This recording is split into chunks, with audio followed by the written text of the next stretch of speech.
ಪ್ರೀತಿಸ್ತಾರೆ ತಂದೆಯವ್ರ ಬಗ್ಗೆ ಅಷ್ಟೇ ಗೌರವ ಕೊಡ್ತಾರೆ. ನಿನ್ನೆ ಬಂದಾಗ ಕನ್ನಡದ ಬಗ್ಗೆ ತುಂಬ ಚೆನ್ನಾಗಿ ಮಾತಾಡಿದ್ದಾರೆ. ಬ್ಯಾಂಗ್ಳೂರ್ ಬಗ್ಗೆ ಅಷ್ಟೇ ಗೌರವ ಕೊಟ್ಟು ಮಾತಾಡಿದ್ದಾರೆ. ನಾವು ಅವ್ರನ್ನ ನೋಡಿ ಬೆಳೆದವರು. ನಾನು ಅವ್ರ ಅಭಿಮಾನಿ, ತುಂಬ ದೊಡ್ಡ ಅಭಿಮಾನಿ ಅಂದರೆ ಹೇಳ್ಬೋದಲ್ಲ. ತಂದೆಯವ್ರು ಇಟ್ಕೊಂಡು ಹೇಳ್ತಾರೆ ಅವ್ರ ಅಭಿಮಾನಿ ಅಂತ ಹೇಳ್ಬೋದು.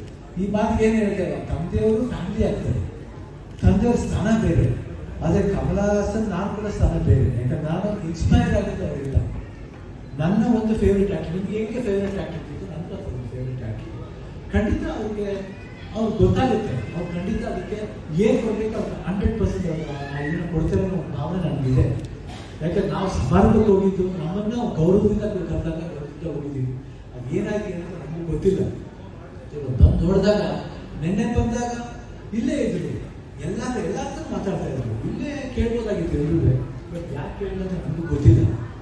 ಬಟ್ ಕನ್ನಡ ಪ್ರೀತಿ ಅನ್ನೋದು ಯಾರೋ ಒಬ್ರು ಮಾತಾಡಿದಾಗ ಮಾತ್ರ ಬರಬಾರ್ದು. ಇದು ಥ್ರೂಔಟಾಗಿ ಇರಬೇಕಿದೆ. ನಾ ಚಾನಲ್ಗೂ ಹೇಳ್ತಾ ಇದ್ದೀನಿ, ಬರೀ ಈ ಸ್ಪಾಟ್ ಬಂದಾಗ ಮಾತ್ರ ಕನ್ನಡನ ಚಿಕಿತ್ಸೋದಲ್ಲ. ಕನ್ನಡ ಚಿಕಿತ್ಸೋದು ಇವತ್ತಲ್ಲ, ಯಾವಾಗ ಚಿಕಿತ್ಸಬೇಕು. ಅದು ನಾವೀಗಲ್ಲ ಕನ್ನಡಕ್ಕೋಸ್ಕರ ಹೋರಾಡ್ತೀವಿ, ಸಾಯ್ತೀವಿ. ಬೇಕಾದ್ರೆ ಬರೀ ಮಾತಾಡಿ ನ್ಯೂಸ್ ಮಾತಾಡ್ಬಿಟ್ಟು ದೊಡ್ಡ ಪೋಸ್ಟ್ ಮಾಡೋದು ದೊಡ್ಡ ವಿಷಯ ಅಲ್ಲ.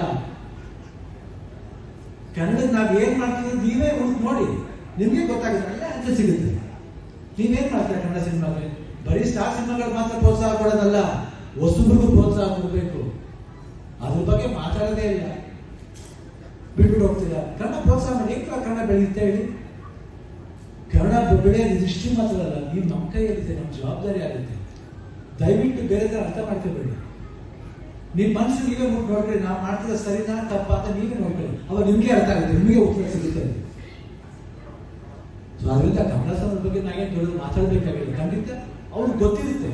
ಅವ್ರು ಇಲ್ಲಿ ಅವರು ಸಿನಿಮಾಗಂತ ಬಹಳ ಕನ್ನಡ ಸಿನಿಮಾ ಮಾಡಿದವರು, ಅವ್ರಿಗೆ ಗೊತ್ತಿರುತ್ತೆ. ಅವ್ರು ಖಂಡಿತ ಏನ್ ಮಾಡ್ಬೇಕು, ಅವ್ರು ಖಂಡಿತ ಮಾಡ್ತಾರೆ ಅಂತ ಭರವಸೆ ಇದೆ. ಇಷ್ಟು ಹೇಳ್ತಾ ನನ್ನ ಈ ಸಮಾರಂಭಕ್ಕೆ